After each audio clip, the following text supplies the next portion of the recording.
Welcome. If you spent a decade or more working at the highest level of commercial real estate, advising clients, solving complex problems, earning a reputation that precedes you in the room, you already know something pretty important. You know that real estate business is pretty full of credentials. Some of them are pretty easy to get, and some of them look good on a business card and don't mean much beyond that. But if you're the kind of professional whose clients trust you with their most consequential real estate decisions, if you're the person they call when the stakes are highest and the answer isn't obvious, you may be exactly the kind of person we're looking to talk about today. The challenge most professionals at your level face isn't competence. It isn't track record. It's something a little harder to solve. How do you signal to the world that you operate at a different standard? How do you connect with peers who think the way you think, advise the way you advise, and hold themselves to the same uncommon level of integrity and judgment? And how do you continue growing intellectually, professionally, and in terms of the impact you have when you've already achieved a great deal?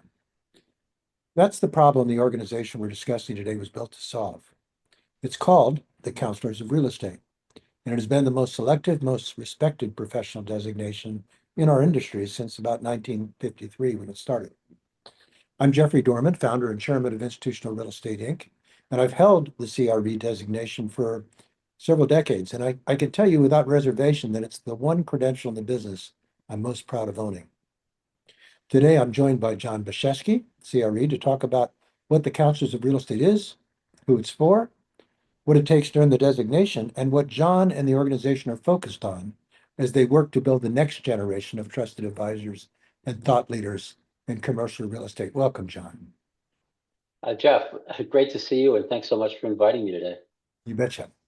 Now, before we get into the Counselors of Real Estate itself, can you tell our audience just a little bit about your background and your relationship with the organization? How'd you come to get involved, and what drew you to take a leadership role? There's a lot there to unpack. Let's go at it a little bit at a time. Um, I had been working for many years before first heard of the counselors, and I didn't get involved right away. The first time I became aware of it, it took a little while for the stars to align, if you will. And the way that I got involved was someone that many of your listeners may know, a fellow named Devin Olson, who spent many years working for the Utah Retirement Systems and leading the real estate plan there. And I bumped into Devin at an event. We chatted a little bit, and all of a sudden, the next thing I knew, I had the application. It came in the mail in those days, and it was time to fill it out. So that's how I ended up doing it. I had had a couple of false starts before where I chatted with people who were trying to suggest to me that I should do it. I didn't. My background from a professional standpoint, I started life as an accountant. Went from there to being an accountant in a real estate investment management organization. Went from there into a consulting role and a handful of other jobs across the industry where I've done most things on the inside, asset management, portfolio management, a couple of things on the outside, and raised a little capital along the way. The way I ended up getting involved in the council is you became a member, and it was April of 2012. And when I went to my first meeting, and I bumped into someone that I knew there. I didn't think I knew very many people, and I was wrong. They just all hadn't identified themselves as counselors, which is a testament to our weak marketing from time to time. But in any event, uh, I was asked by Joe Nahas, who some of you folks who work with Equus may recognize, if I would work with him on the organization's membership committee. And so I ended up helping Joe because it was Joe more than because I at the time had an affinity or a desire to end up with membership. What I really thought I would do was work on the finance team because the people always like to have accounting background folks on finance teams. Well, I got to the finance team when I had the chance to raise my hand a few years later. And the first thing they were doing, interestingly enough, was trying to restock and restaff the investment committee. So I raised my hand and said, I think I can help with that because I had experience at the Frank Russell Company. I had worked with pension funds and worked through asset allocation programs. and protocols and things like that. So we pulled our investment committee together, and I stayed on the investment committee for a number of years. And that was the only time that I raised my hand and said, I'd really like to do this. And yet here we are. But what really drove that forward was the investment committee came together. We did a pretty good job managing the councilor's reserve capital and for the foundation, which maybe we'll talk about later. And as I was working on those things, but the councilors have a nominating committee like many other professional organizations. And the nominating committee determined that I would be a good candidate to serve as what we call a vice chair liaison. And what vice chair liaisons do is they sit with the leadership team and they have a liaison function. They'll oversee a series of other committees within the councilors. And my job was overseeing membership in a couple of related committees, including chapter activities. So I got to do that twice. Everybody else only gets to do it once, but I got to do it twice because I started doing it in 2020, which was the year of the pandemic. And we decided at the end of that year that we weren't going to change over our leadership team because there was too much turmoil. And the world was in turmoil. The organization had to make an awful lot of changes in a short period of time, which is quite honestly one of the nicer things that could have happened to us because it accelerated a lot of things that we probably needed to do anyway. And in terms of getting in the leadership and how I ended up as the global chair, well, that was another case where the nominating committee came calling. And then after some deliberation, and my first reaction was, what makes them think that I'm the right person to do this? And fortunately for me, and I guess for the organization as well, there's an apprenticeship period where you spend a couple of years working your way through the process to get a better feel for the rest of the organization, the parts you haven't worked with before. And so far, it's been very interesting and great fun. Well, for somebody who's never heard of the Counselors of Real Estate, or maybe has heard the name but doesn't know much about it, how would you go about describing what it is and what it stands for? What it is, what it stands for. This is an organization that brings together senior real estate people from across the globe. We've got roughly 900 people. We're up to 27 countries. It's intentionally small, but we are growing. What we're designed to do, if you think back to the real estate world in 1953, when the organization was founded, it was communication. It was sharing information. It was sharing data. Data was at a premium. There was no data available without you going and digging it up yourself. And connecting people across then what was then the US only provided the opportunity for people to share things they were learning and ways in which they were solving problems in their marketplaces, because we didn't have real estate, and real estate service providers were local. We didn't necessarily have the national platforms and programs that we do today. And so fast forward to today, and one of the questions you might ask yourself is, well, if it was intended to share data, information, and knowledge, why is that still relevant? You know, why does it matter? And interestingly enough, it does matter because now what happens is we all have the same data to a point. And that point is we all have the same data that's been published. And what we have in many cases is a gap between the last publication date and what's actually happening on the ground today. Now, it isn't that real estate moves like river rapids. It doesn't always, but things do change. And it's minding that gap, like you're getting off a train, is the place where the counselors can fill in. And I'll give you an example from our own work. We were working with a client that wanted to build something in a West Coast market.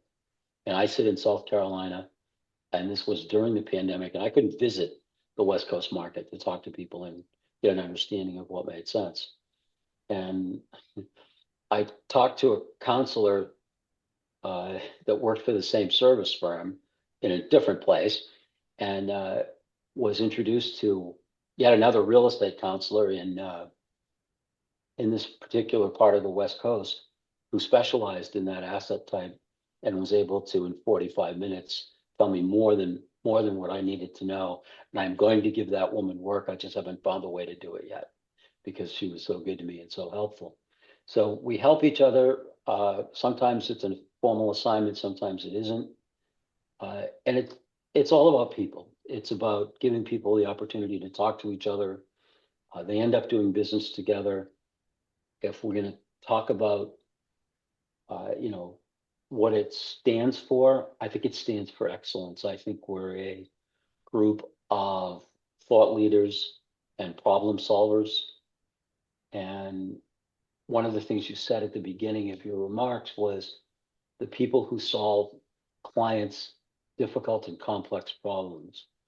We all want to be trusted advisors. And every counselor that I've ever met is somebody's trusted advisor.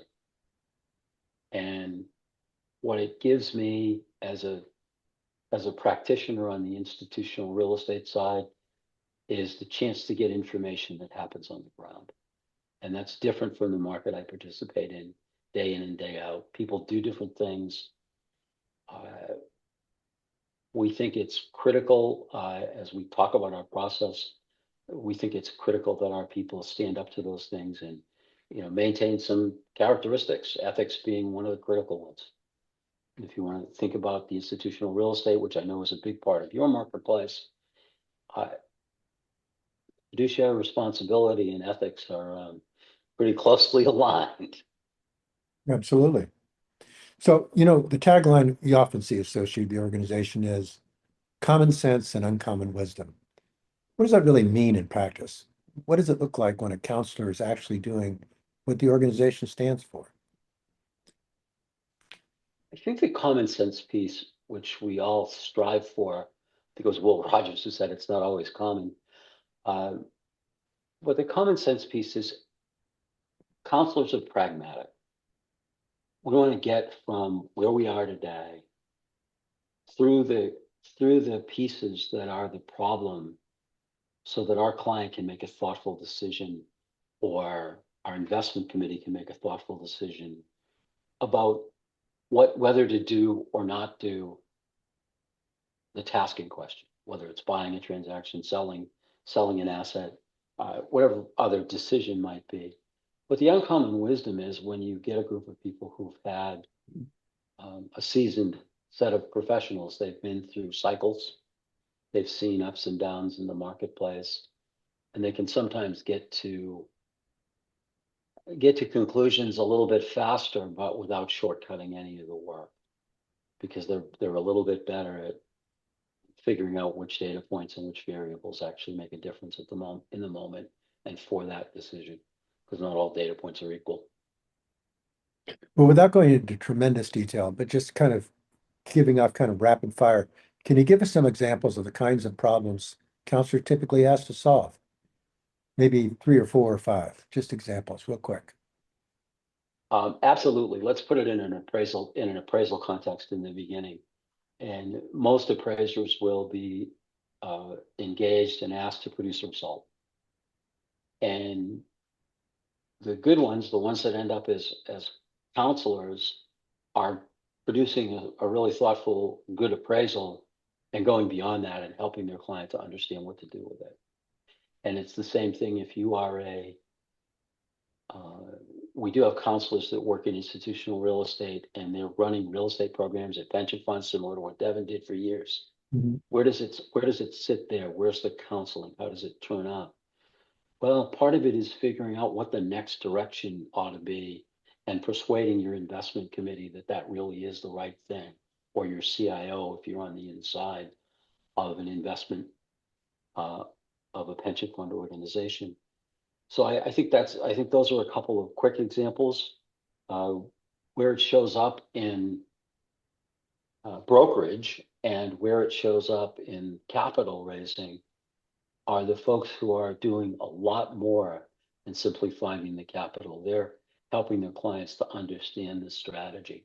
They're able to explain why this strategy is good for the client, not simply because it's our product today, but this strategy is good for you because it meets these objectives that happen to be yours.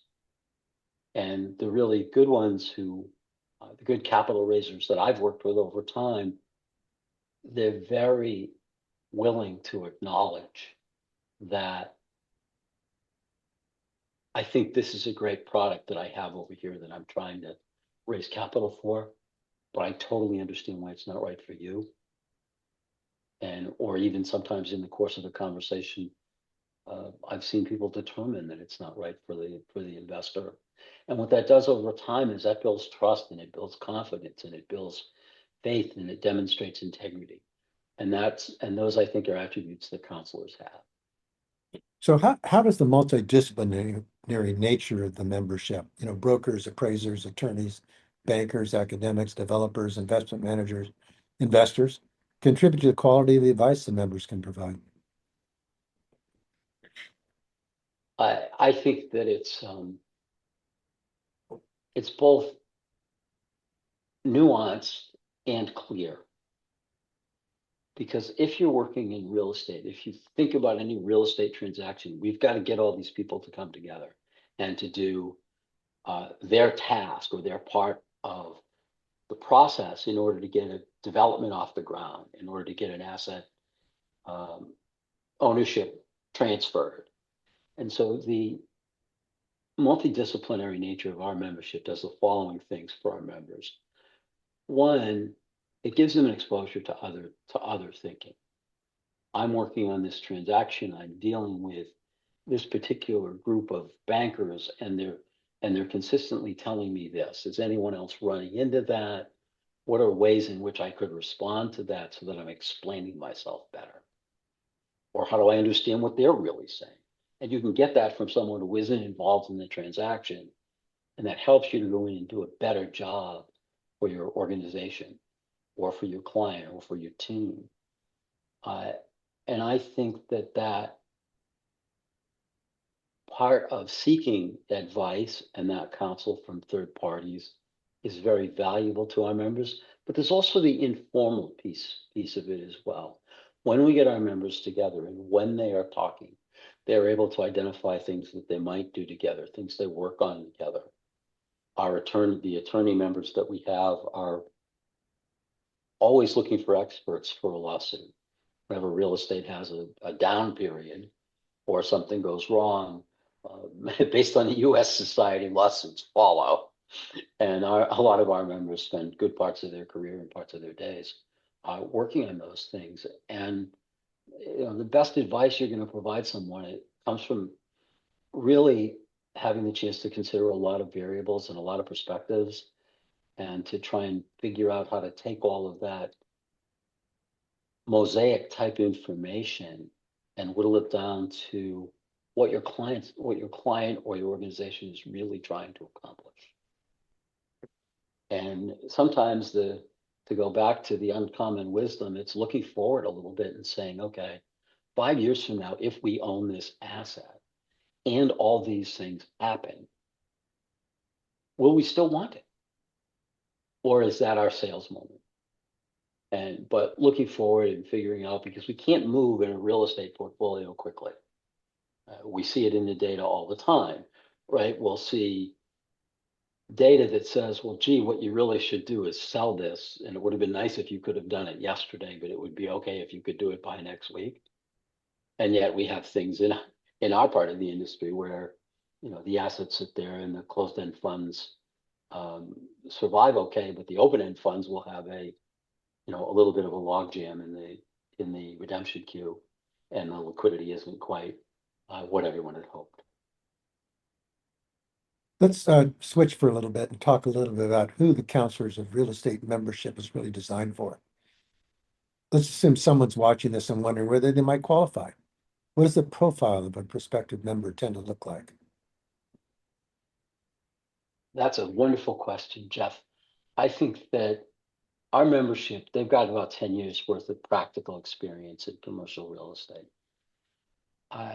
we always say that more is better.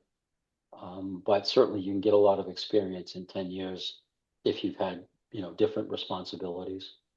And you have to be providing real estate advisory services, which means that if there's 10 years and your job for those 10 years of experience is to be the analyst and only provide the analysis on transactions without anyone ever asking you any other questions and without engaging in other conversations across your organization or with your clients, that's not getting you to counseling.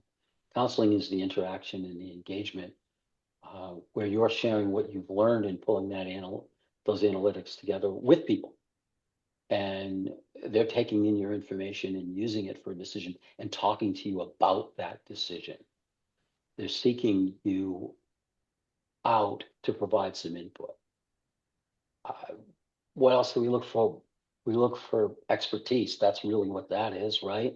Somebody who can do their part of the job. And if it's a lawyer, it's going to be somebody who can pull together a good loan agreement and help point out provisions that other borrowers have wrestled with from time to time after the transaction closed, and try to focus somebody in on thinking about them so that they can make their own decision about it, because it's got to be a business person's decision in some of those terms, but the lawyers should be able to help guide them. And the same is true of a good mortgage broker and a good transaction broker or leasing broker along the way as well. So you need to have experience. We've talked about that with the 10 years. You need to be of high integrity and have strong, because we don't want, if we're going to hold ourselves out as trusted advisors, we better be that way. And ethics is so critical. And we think of it as, if you've had a lawsuit that occurs in the normal part of real estate, and say it's over a payment or over construction, et cetera, that's not our ethical point. But if you've been sued because someone believes that you've mistreated them and you haven't done what you've agreed to do and what you've promised, if you will, and it turns out that you didn't deliver, then those are the kinds of things that may raise ethical issues. So you don't have to be perfect. We recognize nobody is, but we sure want people who are striving for perfection. You need to influence. If you're not influencing decisions with the results of your work, there's no counseling happening. And so when you're influencing somebody, sometimes it starts out, they're simply relying on your work. And then eventually that grows into the point where there's dialogue. And part of our process involves an interview. And I did an interview and I was talking with a business relationship for a candidate. And I said, well, why do you do that? And the response was, well, you want him in the room because he's always going to think about something that I'm not thinking about. That's a trusted advisor, Jeff. Mm. We look for prominence. We argue about prominence a lot in terms of our own organization and what it means. But suffice it to say, people should know your work. It helps to know you as well. And we want candidates and CREs where they're respected for judgment, leadership, knowledge, and my own personal view is they should be good to work with and fun to work with, because we all should be having fun as we go through this process. Absolutely. And I think that one other thing that I would say along the way, as we start to talk a little bit about the requirements in the process, the simple guy in me says, break this down to one simple statement. Who listens to you and why? Because if nobody's listening to you, you're probably not providing any counseling. if people are seeking you out and asking you questions, and sometimes they're mainstream relative to your background, and sometimes they're a little off and stretching you a little bit, that's when they're trusting your judgment and expecting you to be able to think through or figure out. And, none of us know everything. So I would say one of the critical elements is figuring out how to get the information that you need and synthesize it so that you can provide service to your client or your organization or your boss. Well, the organization is kind of known for being invitation based. Can you walk us through how that process actually works from first contact to receiving an invitation? And also, I also understand that you can self-apply if you want, if you qualified. Can you explain what those two paths look like and what they're all about, how it works? Oh, absolutely, absolutely. Let's let's start with the example that I gave earlier, which was Devin Olson essentially tapping me on the shoulder and saying, "I think you should do this, my friend." Uh, that's an early form of invitation, right? Somebody thinks that you should be applying. Uh, we also, as a result of some of the other things we've been doing, there are people who notice us, decide that they would very much be interested, and they self-nominate, if you will. And our process is such that if you have a sponsor, which Devin provided for me, and I know that you've done it for others, and so have I, and the sponsor will help you to understand and work through the various pieces and help figure out how to present your information so that you're putting your best foot forward. Uh, the largest challenge that candidates run into in the course of the process is, what does counseling mean? Which is why I always end up talking about it with people in my simple my simple way of who's listening to you. And I think that the application process, which gets a lot of publicity and sometimes looks a little bit intimidating, uh, I break it down into two or three pieces. There are 36 questions, let's say, and probably 28 of them are factual. What's your name? Where did you go to school? Tell us about your work history. Another 3 or 4 of them are your acknowledgement that you don't have um, any outstanding lawsuits, that you're otherwise meeting these particular criteria, none of which are challenging. They're all pretty straightforward for most people. Every once in a while, sure, somebody has a little hiccup, and one of those hiccups that I did run into at one point was somebody who had been, underage with an open container of beer. Well, that's not necessarily an ethical problem or a big legal problem. That's a transgression of youth that we would overlook. Uh, so I think that when you're going through the process, the letters of recommendation and the really difficult thing, and this is 2 questions in the course of it, the difficult thing as a part of that is to provide some examples of where counseling is. And what I always tell candidates when we're going through this is, here's the critical part of our process. You don't get to speak to the people who make the decision. They sit behind a firewall and they remain anonymous to the members. So the way that you have to think about completing your application and providing the examples is, how would you tell your story to someone who is not in the room? So your story has to be written. If you're a good writer, maybe you have an advantage. If you're a good storyteller and a good writer, you have a wonderful advantage. So we collect all of that information, and then you will be interviewed. You will be interviewed by someone that does not know you, but who does either do something similar to what you do, or maybe even exactly what you do, so that they have enough knowledge to understand what you're talking about when you're explaining how your business works and how your job works.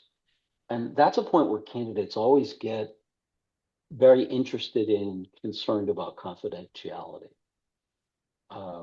The process itself is confidential. There's a very limited number of people who see things. The interviewers who will um, do a deeper dive into your examples and your skills and your work background than maybe others would, they will sign a non-disclosure agreement or a statement of an agreement of confidentiality that we have that is standard and we regularly make available for people. And that seems to have helped us with certain candidates. Obviously, it's a problem for lawyers um, and many others who don't want the specifics of what they've done to go out into the marketplace. And our people who are interviewers have always kept that. So all of this information is assembled and then it is given to a group of people called the invitation committee. And that's where the invitation is determined to be extended or not extended. Now, every so often, somebody will point out that, gee, we are recruiting a lot of people who have similar backgrounds, or we seem to have feedback that certain types of candidates aren't receiving invitations. Along the way toward becoming the chair, I got to observe the process a little bit. It was one of the benefits, so that I would understand it a little bit. And the criteria that we talked about, ethics, experience, expertise, influence, prominence, that's what the committee does. They're looking for your application to demonstrate those things and to demonstrate that you actually work as a counselor. And by the way, I did it doesn't mean that you have to be wildly successful with each individual transaction, or each piece of advice has to be go forth and build this really large structure or complete this transaction. I interviewed a candidate once who really said that this was the best piece of advice he could have possibly given to this person in the circumstance. And the advice was a very simple: don't do that. Please don't do that. And he had done all the work. He did all the analytics. He did all the things that you might do if you were in an institutional environment and pulling together all the pieces of an investment brief. And he got to the end where normally the people pulling it, they would say, we think we should do this, and here's why. And he reached the other conclusion: don't do this, which I thought was just wonderful. And the candidate wasn't sure about putting it in, and I said, let's leave it and see how the committee treats it. And the candidate was invited, so it obviously didn't offend him, and I think that they probably thought it was good advice as well. So what's the financial commitment involved? It's a membership organization, there are initiation fees, there's dues. How does that work? Well, we have two pieces to it. There's a one-time initiation fee of $2,500 if you're in the U.S. and outside the U.S. The rules are a little different. I don't remember the numbers off the top of my head, but they're available. And the annual dues today are about $2,100, and we run our organization on the dues. And I think that if you're going to make that financial commitment, please participate, contribute. And I really want to talk about contribution and participation. Uh, and I think we'll do that later on. Let's make sure we come back to that, because I think it's really critical. Yeah. So what do you get? I mean, you get the CRE designation, which is prestigious, but what are some of the benefits of being a member?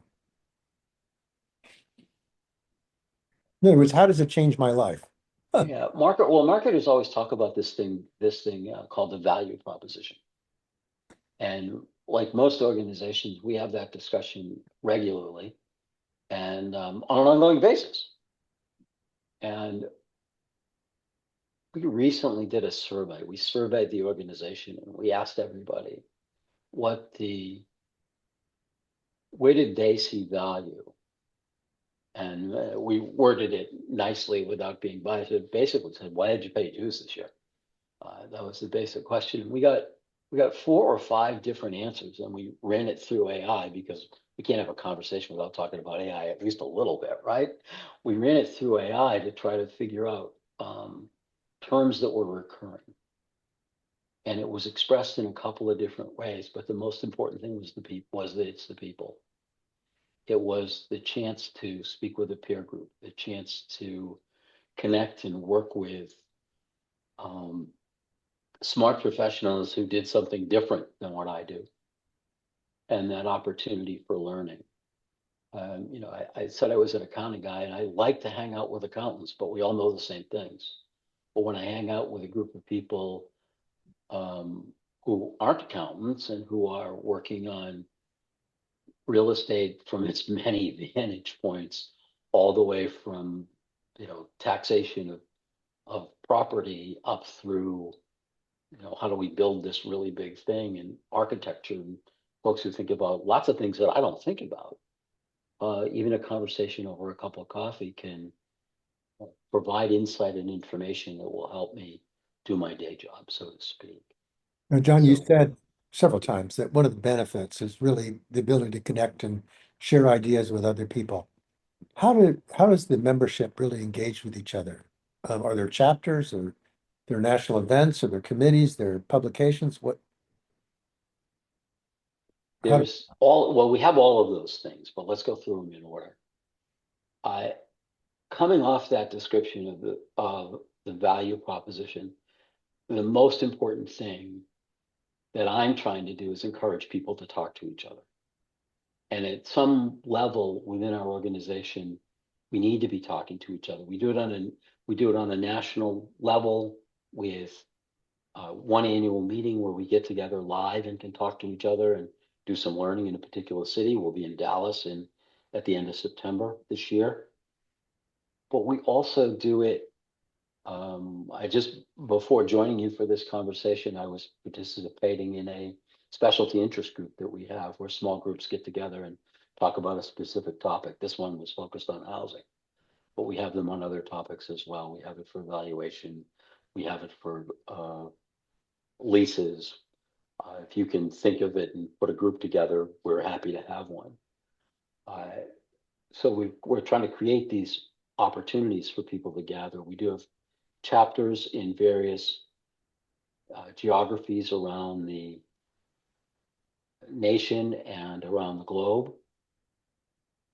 The chapters meet on their own schedules. Some meet regularly and have strong leadership, strong infrastructure, and strong process. Some meet less regularly. We've got a team that's off looking at chapters to evaluate it and ask the question, are we thinking about it right?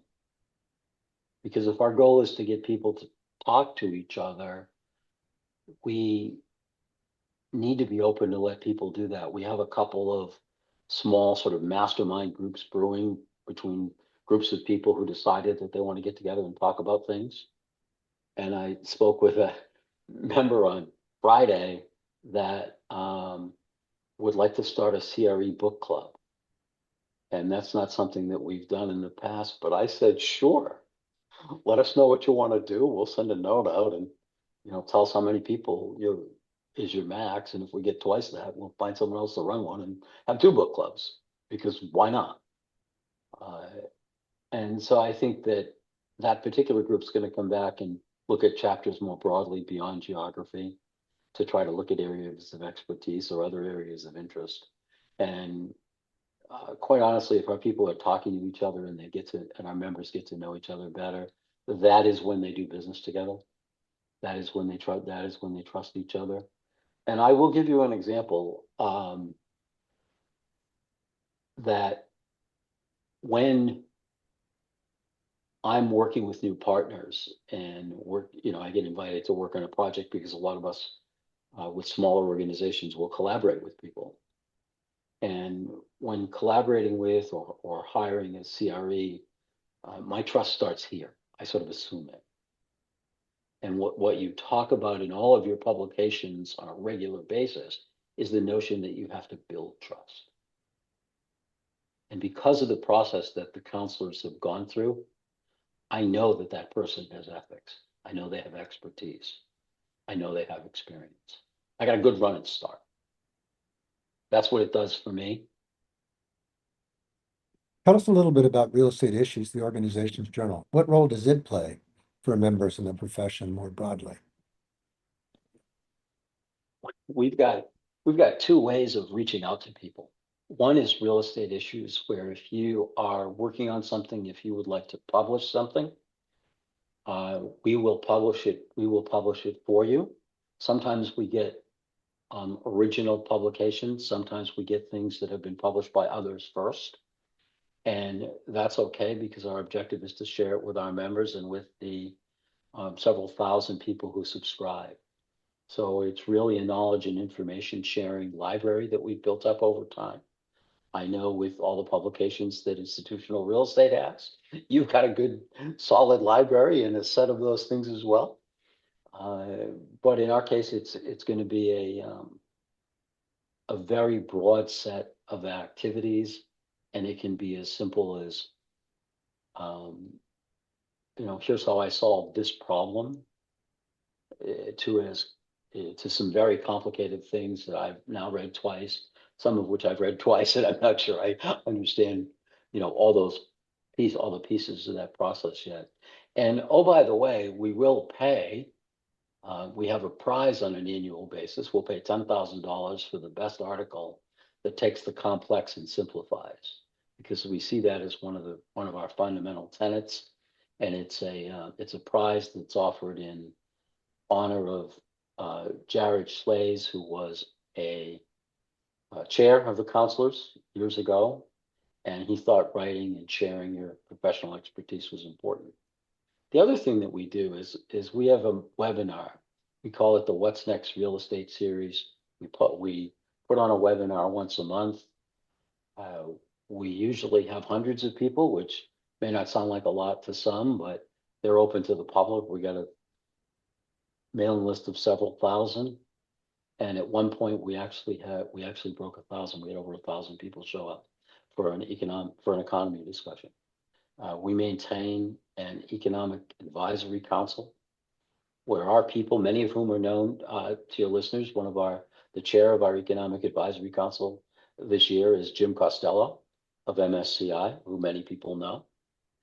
And Jim is he's a philosophical descendant of his mentor, Ray Torto, who was also a CRE. And so I think that those are a couple of things we do to try to share knowledge and information. The library is good to search. We've got a dedicated group of editors who are always happy to write and edit and review things. And we've got a big prize if you write the right article. So there's also the consulting core. Can you talk a little bit about that? What it is and what it represents about the organization's values? I think that anytime you pull together a group, and you see this a lot in companies as well, because they'll all talk about their giving back initiatives. And I think that this is a key. Consulting core giving is a key part of our giving back activity. So the consulting core is a part of our organization where people will work on a problem for 1 week steady. And the easiest way to explain it is to give some examples. We all know there have been wildfires in the West. There was one in Paradise, California, probably 7 or 8 years ago. And probably 9 months or maybe a little bit longer than that, we had a consulting core group that served by going in to Paradise as they were rebuilding the community and meeting with the local leaders, the local government, the local volunteers, and helping them figure out and think through the process of what to build first and what the elements of the community were that they needed and that they needed to get back to, and how did they get all these things together to rebuild their community. And I think I looked about a year or so ago, and they were back somewhere between 30 and 35%. But our people and our team was engaged in that. And the consulting core, so in that sense, they're serving the community. They got a grant to fund travel.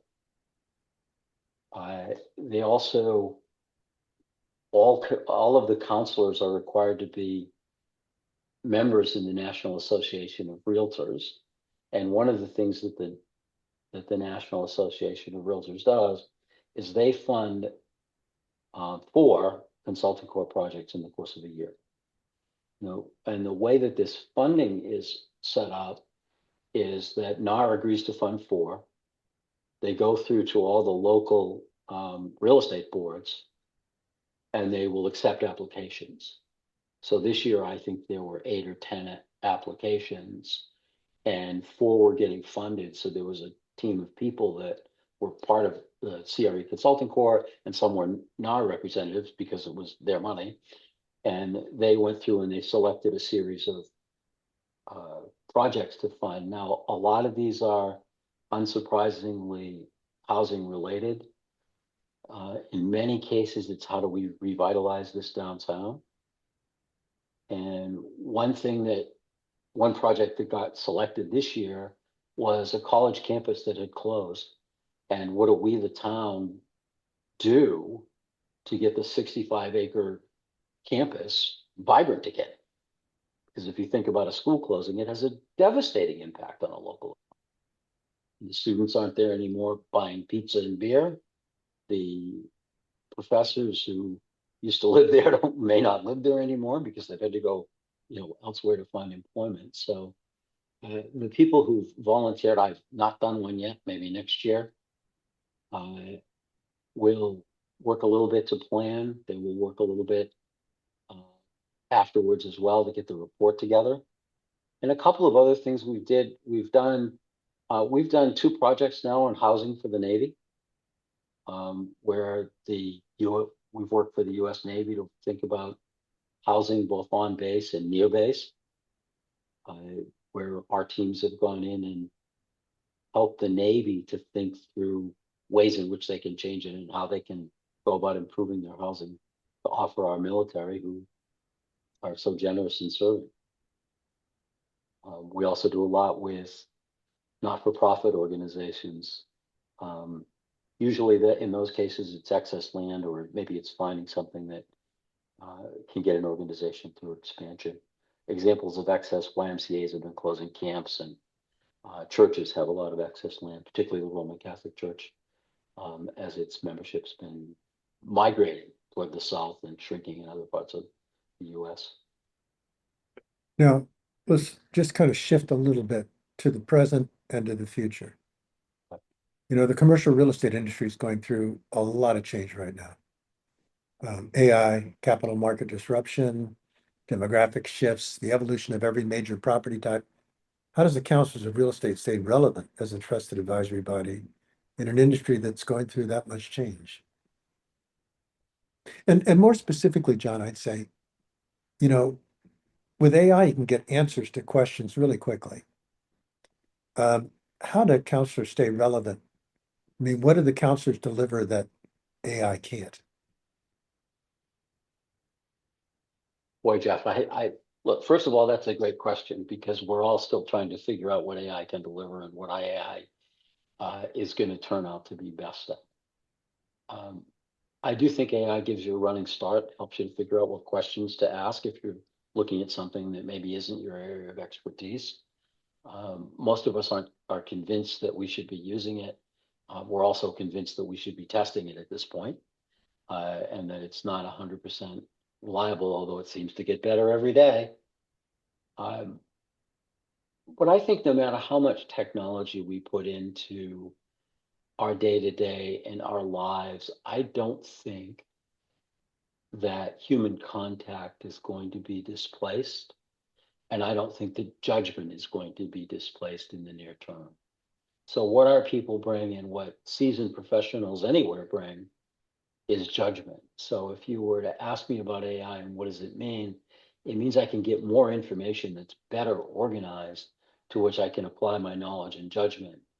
And sure, that might save me time running around, like the old days when underwriting an office building and I was on the elevator on every single floor trying to figure out who the tenants were and how much of that floor did they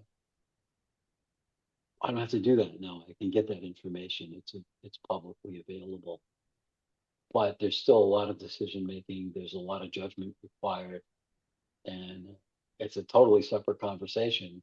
But how do we take the young people entering the industry in the AI environment and make sure that they get enough opportunities to develop that judgment? Because the judgment is what comes with time. So for somebody watching this now is thinking, that's interesting. Maybe that might be a good match for me. Maybe I should investigate this further. What's the single most important thing you want them to know about the counselors of real estate? And what's the first step they should take? You probably know counselors and may not realize it. We don't all go through the world wearing it on our sleeve, although it is visible in um, most of our LinkedIn pages and other things that we do professionally. But I would say the first thing to do is to take a look at the CRE.org website. There's a membership, there's a caption that says membership. It's sort of that second level down header, and that will give you the criteria. And if you think you meet the criteria uh, and you know a counselor, you can get access to the list uh, because our people are pretty easy to find. Then, and you want to start the process, call one of the counselors, call somebody you know. If you don't happen to know anyone off the top of your head, or you don't realize that you know people, start with the organization. You can download the membership information. That will give your name to the staff. If you're running into questions, and you ought to ask for help anyway, simply because people get hung up on where counseling is in their job. A lot of people who are trusted advisors don't think about counseling, but it happens to be our word, so we keep using it. Uh, and find somebody to help you. And if you don't know anyone, we will do that. We have two groups that will help prospective members to think through whether they qualify. And I'm one of those people. I'm happy to take those calls. If you're thinking about membership in the council side, I'm always happy to have that conversation because it's been really good, a good organization from my perspective. It's been a lot of fun. I've gotten a lot of value from it, both from a personal level and for my business. Great. John, thanks for your time today. Really appreciate it. And thank you, all of you who stayed to the end and listened to what we had to say. We really appreciate it and hope you got some value from listening and learning. And if this resonates with you and you're not a member of the counselors, join us. Thanks so much, Jeff. Really enjoyed it. You betcha.